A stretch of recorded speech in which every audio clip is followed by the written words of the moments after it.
But it's not just about spending time around religious themes or spending time around Jesus talk. Because Jesus called unto him 12 disciples, and one of those was a devil.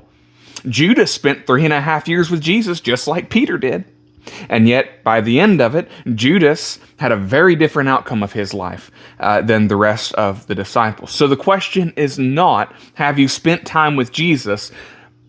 Not exclusively, have you spent time with Jesus? The question goes on from that to say, has that impacted you? Has that changed you? Has that molded you into a better image of Christ? Because that's what the whole narrative of salvation is all about. Romans 8 tells us about this, that, God foreknows and predestinates. Why? So that we should be conformed to the image of Jesus Christ.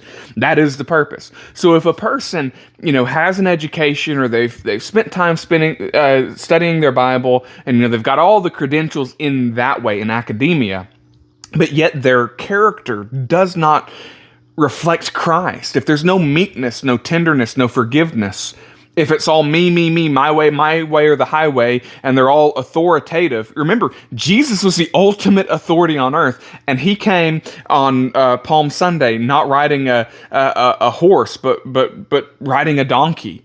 He came in humility. Jesus says, if you want to be great in the kingdom of heaven, become a servant of men.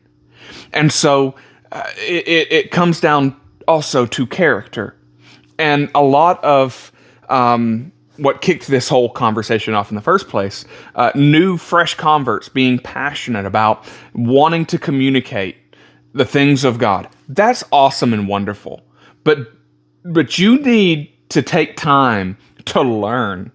What Paul says in 1 Corinthians 15, he says, I deliver unto you, speaking about the gospel, I delivered unto you, first of all, that which also I received.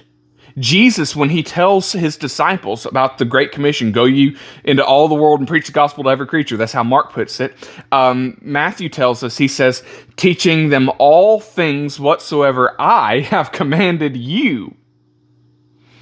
We need to, before we start trying to teach, we need to receive. We need to learn. We need to grow ourselves, and then we can communicate out of that growth. And that growth is going to be hypocritical and more detrimental to the gospel if we don't allow it to change us. I can know that Jesus died, was buried, and rose again the 3rd day, and that he's coming back. But if I live like he's still in the grave, my teaching is vain.